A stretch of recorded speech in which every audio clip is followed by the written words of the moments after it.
Non mais je vais vous dire, le problème qu'il y a, Justine, c'est qu'à chaque fois qu'il y a un problème, ceux qui doivent quitter l'établissement, quand il y a des élèves harcelés, quand il y a Mmh. des élèves menacés, quand il y a des professeurs qui sont insultés, qu'est-ce qui se passe?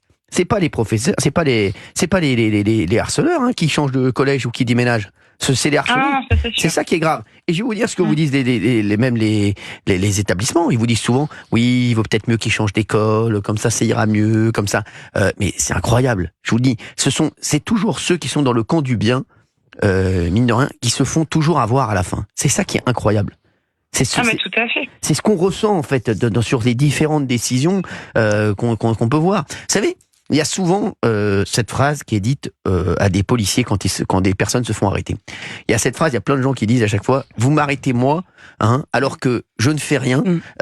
et alors qu'il y a plein de malfrats qui courent les rues, et plein de trafiquants, et plein de malfaiteurs. Et c'est vrai que cette phrase revient souvent. Alors, bien sûr, les policiers, ils sont obligés de faire des contrôles parfois, et c'est vrai que ça tombe, voilà. Mais c'est vrai que c'est une phrase qui revient souvent, et c'est vrai qu'on a l'impression que qu'en France, en fait, on est toujours du côté de ceux à qui il faut donner une deuxième ou une troisième chance.